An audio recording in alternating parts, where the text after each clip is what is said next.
Hello दोस्तों, आज की वीडियो उन मैकेनिकों के लिए बहुत बढ़िया होने वाला है जो नए हैं या कम जानकारी रखते हैं। आपके पास ये सैमसंग या एलजी टीवी वगैरह कंपनी के आते हैं तो डेड कंडीशन में आते हैं, उससे घबराने की कोई ज़रूरत नहीं होती भाई कि डेड है हम कैसे इसको फाल्ट निकालेंगे। तो जैसे आप टीवी खोलते हो तो आप डेड कंडीशन में हो, जहाँ आपको लगे कि बीजू ये डी बीजू बार बार उड़े, एक आपको घबराने की कोई ज़रूरत नहीं होती। सबसे पहले आपने तार वगैरह चेक कर लेनी होती है, मेन तार चेक कर लेनी होती है डेड कंडीशन में।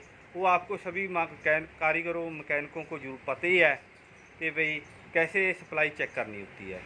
हुण आते हैं हम जे आपका बीजू जे डी बीजू 1803 बार बार उड़े तो आप कैसे इसको चेक करना होता है। डी बीजू उड़ने का 4 कारण होते हैं: ईएसटी, जॉक वेल, आपका बूस्ट कंडेंसर के आगे लगा होता है 1600 वोल्ट का, ये आपको दिखा दूं जहाँ पे लगा हुआ है।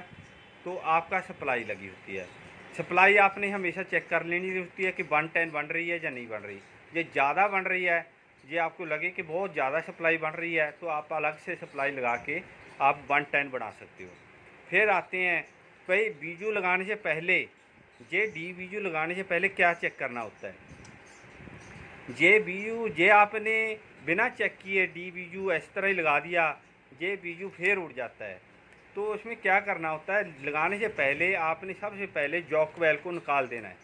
इसका जो जैक होता है इसको साइड पे कर देना है। उसके बाद आपने 110 भी आपने सप्लाई चेक कर ली, 110 बन रही है, सही बन रही है।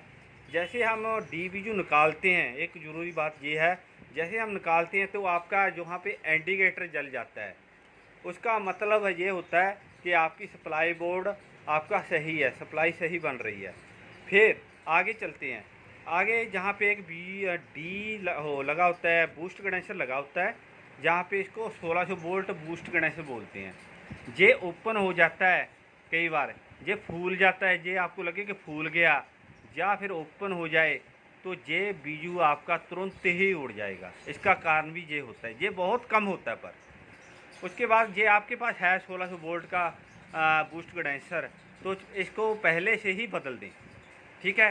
ये इस तरह आपके 2 फॉल्ट सही हो जाते हैं, 110 सप्लाई का और बूस्ट कंडेंसर का। रह जाता है ईएसटी और जॉक वेल। आपने क्या करना है, फिर आपको जॉक वेल निकाल देनी है। जॉक ऑयल निकाल के फिर आपने ये पीएफ वगैरह चेक कर लेना होता है। कई बार पीएफ भी शॉर्ट हो जाए तब भी बीजू उड़ जाते हैं। तो आपने क्या करना है, फिर आपने बीजू लगाना है। बीजू जैसे इस तरह लगा के आपने फिर टीवी को ऑन करना है। फिर आपकी स्क्रीन पे एक बिंदु दिखाई देगा। फिर बिंदु का मतलब है कि आपका बीजू और ईएसटी काम कर रहा है। उसको चला के चेक कर लें। फिर उसके बाद आपको लगे कि सही बूस्ट बन रही है तो फिर इसके बाद आप इसको जॉक वेल का जैक लगा देना। इसका सही ढंग से इसका जैक हमने लगा दिया। फिर आपको इसको चला के चेक करना है और उसके बाद आपका टीवी चालू हो जाता है। फिर उसके बाद आप कस्टमर को कई बार टीवी दे देते हो तो आपका दूसरे या तीसरे दिन फिर ये बीजू उड़ जाता है। फिर आप क्या करना है, आपने ये ईएसटी जो होती है, ईएसटी इसको आपने बदल देना है। ज़्यादातर मेरे पास जैसे मेरे तजर्बे के मुताबिक ये ईएसटी ज़्यादातर केस में निकलती है।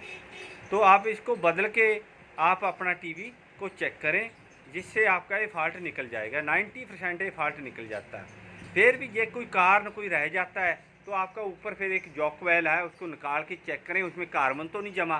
कई बार इसके अंदर कार्बन जमा होता है, वो हल्की हल्की स्पार्किंग देता है, तो वो धीरे धीरे करके फिर वो बीजू कई बार उड़ता है। ये भी कारण हो जाता है। ज़्यादातर ईएसटी का ही फॉल्ट नज़र आता है, ये बार बार बीजू उड़े। तो इस तरह हम अपना इसी तरह ही हम फॉल्ट निकालते हैं। तो हमारी वीडियो जो बढ़िया लगे तो मेरी वीडियो को लाइक सब्सक्राइब ज़रूर कर दिया करें, जिससे हम आगे से आगे हम आपके लिए अच्छी से अच्छी वीडियो डालें। धन्यवाद।